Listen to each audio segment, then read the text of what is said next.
Allah Azza wa Jalla mengatakan kepada kita, wattaqu fitnatan, hendaklah setiap kalian takut dengan suatu fitnah, la tusibanna alladhina zalamu minkum khassatah, yang tidak hanya kami timpahkan, kata Allah, kepada orang-orang yang zalim semata di antara kalian, tetapi wa'lamu annallaha syadidul iqab, ketahuilah sesungguhnya azabnya Allah itu amatlah pedih. Dalam sebuah hadis Rasulullah sallallahu alaihi wasallam diriwayatkan dari Adi bin Umairah al-Kandawi radhiyallahu anhu, beliau pernah mengatakan, innallaha ta'ala la yu'adzibul ammah bi'amalin khassah, sesungguhnya Allah tidak akan, kata Rasulullah SAW, mengadab masyarakat yang umum dengan amalan seseorang yang khusus, sampai kemudian apa? Mereka melihat al-munkar baina dhahranihim, mereka sudah melihat kemungkaran ada di depan mata mereka, kemungkaran sudah mulai tampak, wahum qadiru ala ayyankiru, dan mereka punya kemampuan sebenarnya untuk mengingkari kemungkaran tadi.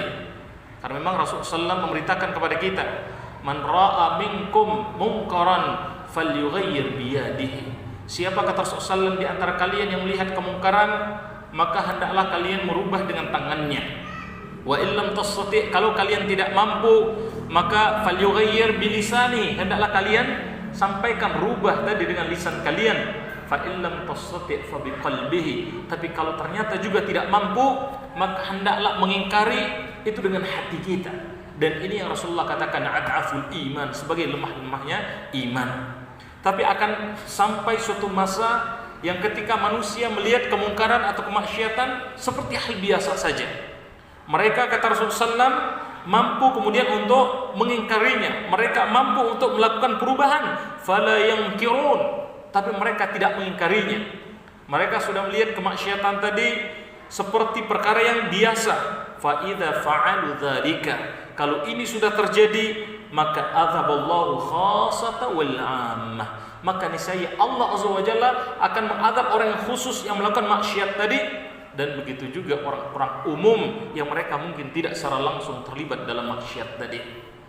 Karena dalam hadis yang lain Rasulullah SAW juga beliau mengumpamakan, sesungguhnya, kata beliau, umat ini seperti suatu kaum istafhamu 'ala safinah, yang mereka ini sedang berlayar di atas sebuah perahu, maka fa asaba ba'dahum 'alaha wa ba'dahum asfaliha, sebagian dari mereka ada yang bagian atas perahu tadi, dan sebagian ada yang pada bagian bawahnya. Maka orang yang bawah ketika mereka ingin mengambil air, Rasulullah mengatakan marru min fawqihim, mereka hendaklah mengambil melalui orang yang ada di atas mereka.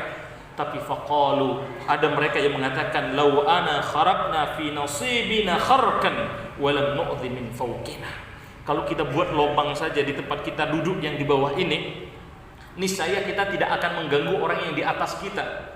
Dan lebih sederhana, lebih simpel, kita ambil saja air langsung dengan membuat lubang tadi.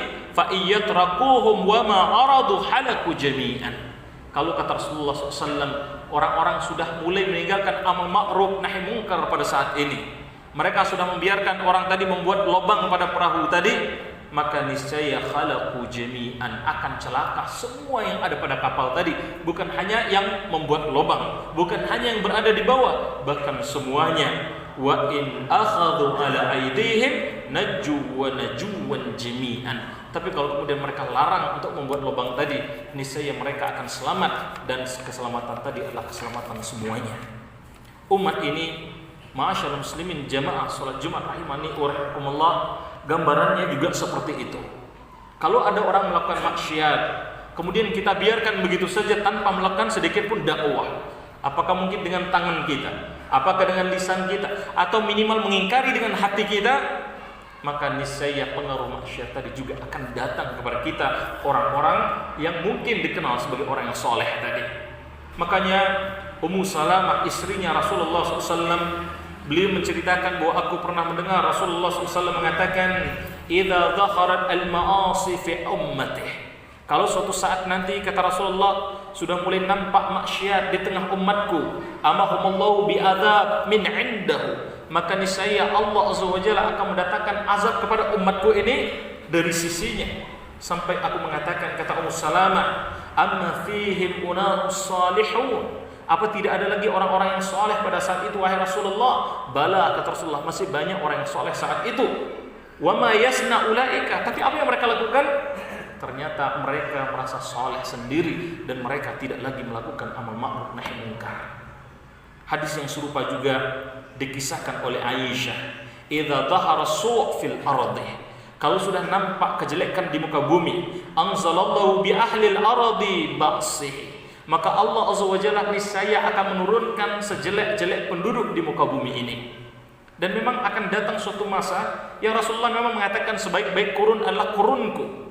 Kemudian nanti tidaklah datang masa setelah itu kecuali masa itu lebih jelek dari masa sebelumnya. Ini maknanya adalah masa secara umum keadaan kita, dari ketakwaan kita kepada Allah Azza wa Jalla, dari ibadah kita, kedekatan kita dengan Al-Quran, bagaimana hati kita terikat dengan akhirat, itu semakin jauh dibandingkan dengan bagaimana keadaan Rasulullah SAW dan para sahabat terdahulu. Mungkin pada saat itu kata Rasulullah SAW, sebagaimana beliau menceritakan ketika diangkatnya ilmu, sesungguhnya Allah Azza wa Jalla tidak mengangkat ilmu langsung dengan mencabutnya dari dada-dada manusia. Walakin Allah yaqbidu biqabdil ulama. Tapi kata Rasulullah SAW, Allah akan mengangkat ilmu dengan mewafatkan para ulama. Fa idza lam yabqa 'an 'alim, kalau orang-orang yang alim sudah mulai tidak ada lagi, maka ittahadan nas ru'usan juhala, manusia sudah mulai akan mengambil pemimpin-pemimpin yang jahil. Pemimpin yang jahil tadi, fasu'alu fa'abtu bighairil ilm, mereka ditanya, mereka suka berfatwa tanpa ilmu. Fadallu wa adallu, maka mereka kata Rasulullah menjadi orang yang sesat dan menyesatkan orang lain. Maka apa kata Ubadah ibn Samit? Kata Ubadah ibn Samit, kalau engkau mau, la akhbartuka annal ilma ilman. Sesungguhnya ilmu itu ada dua. Ada ilmu batin, kemudian ada ilmu lisan. Dan ilmu yang pertama yang Allah Azza wa Jalla angkat dari manusia itulah ilmu batin. Allah akan angkat ikhlas, Allah akan angkat khusyuk, Allah akan angkat sabar, tawakal, dan ilmu-ilmu hati yang lainnya. Sehingga apa? Tidak lagi terasa nikmat salat tadi tanpa khusyuk. Tidak lagi terasa nikmat berinfak atau bersedekah tanpa adanya keikhlasan. Tidak lagi kemudian terasa nikmat membaca Al-Quran kalau tanpa ada kemudian harapan redha dari Allah Azza wa Jalla. Maka mulai orang-orang pun, kata Ubadah ibn Samit, ketika ilmu batin sudah mulai diangkat, ilmu lisan pun sudah mulai berkurang. Orang sudah mulai berkurang belajar agama ini, sampai kemudian orang sibuk dengan dunianya. Dan saat itu ketika orang bahkan sudah tidak lagi disebutkan nama Allah di muka bumi ini, Allah pun akan mendatangkan hari kiamat. Dan akan datang masa yang seperti ini, yang Aisyah bertanya kemudian kepada Rasulullah sallallahu alaihi wasallam, wa fihim ahlut ta'ah lillah ya Rasulullah, apakah pada saat itu tidak ada lagi mereka orang-orang yang taat kepada Allah wahai Rasulullah?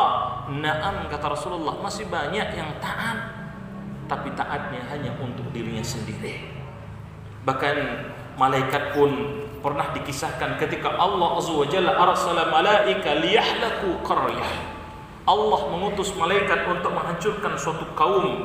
Maka apa kata malaikat? Ya Rabbi, inna fiha salihan. Wahai Rabb, bukankah di kaum yang kau perintahkan aku untuk menghancurkannya ada orang-orang yang saleh? Tapi kata Allah, fihi fabidu'u, di dalamnya itu orang-orang yang egois. Qalu lima ya Rabb, kenapa mereka dikatakan orang-orang yang egois wahai Rabb? Maka kata Allah, li'annahum lam yakun yata'ammaru wajhahu hainama yara al-munkar, karena mereka dimanapun ketika melihat kemungkaran, maka tidak ada keinginan di wajah mereka untuk melakukan perubahan. Mereka biasa, mereka ke masjid, lihat orang melakukan kemaksiatan di sekitar masjid, biasa saja. Perkara yang seperti ini akan mengundang kemurkaan dari Allah Azza wa Jalla, bahkan akan menyebabkan kefasikan, kemaksiatan menyebar di tengah masyarakat. Makanya kata Rasulullah SAW, Inna Allah Azza wa Jalla yaghdibu idza mudihal fasik. Sesungguhnya Allah Azza wa Jalla itu murka, Allah marah kalau kemudian sudah mulai menyebar kefasikan tadi. Dan bahkan saat itu akan ada masa-masa yang Rasulullah gambarkan, akan banyak orang-orang mujahirin atau mujahirun, sampai kemudian Rasulullah mengatakan, kullu ummati mu'afi illa al-muhajirin. semua umatku ini akan diampunkan dosanya oleh Allah Azza wa Jalla kecuali mereka yang mujahirin. Kemudian bertanya para sahabat, siapakah mereka yang dikatakan mujahirun ya Rasulullah? Rasulullah mengatakan, ayya'mal rajula bil-lail amalan, seseorang yang dia melakukan maksiat pada malam harinya, thumma yasbaha qad satarallahu alaih, paginya Allah Azza wa Jalla telah menutup aib orang ini tadi, tapi dia mengatakan kepada orang lain, ya fulan qad amaltu bariha kadza wa kadza, dia dengan bangga bongkar kepada orang-orang, tadi malam aku sudah seperti ini dan seperti ini. Kalau ini sudah terjadi, ma'asyar muslim rahimani wa rahimakumullah, manusia sudah bergelimang dengan syahwatnya, maka niscaya kemudian fitnah tadi akan menimpa. Bahkan dengan berbagai cara musibah akan datang. Bahkan penyakit pun, kalau dulu tidak ada HIV AIDS, datang HIV AIDS tadi Allah datangkan, sampai kemudian manusia pun kebingungan.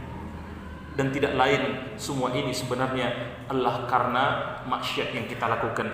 Maka bagi kita, betullah ketika Imam Syafi'i beliau mensyarah ayat wal asr, demi masa, innal insana lafi khusr, sesungguhnya manusia itu betul-betul dalam kerugian, illal ladzina amanu wa amilus shalihat, kecuali mereka orang-orang yang beriman, mereka orang-orang yang beramal saleh, wa tawassaw bil haqq wa tawassaw bis sabr, mereka saling menasihati di atas kebenaran, mereka saling menasihati di atas kesabaran. Maka kata Imam Syafi'i rahimahullah, law anzalallahu hadzal Qur'an bihadhihi surah qad, kalau saja Allah Azza wa Jalla menurunkan Al-Quran ini cukup hanya dengan satu surat ini saja, diganti 30 juz Al-Quran tadi dengan satu surat, lakafathu, niscaya sudah cukup. Kenapa? Karena hakikatnya Allah dalam ayat tadi memerintahkan kepada kita, setiap kita kalau ingin selamat, hendaklah menjadi orang yang beriman, dan tidak ada iman tanpa ilmu. Hendaknya kita, setiap kita ketika sudah punya ilmu dan iman tadi, beramal saleh. Tapi ternyata itu juga sudah tidak cukup. Hendaknya juga setiap kita menjadi bagian dalam barisan dakwah. Dan inilah jalan para nabi dan orang-orang saleh terdahulu.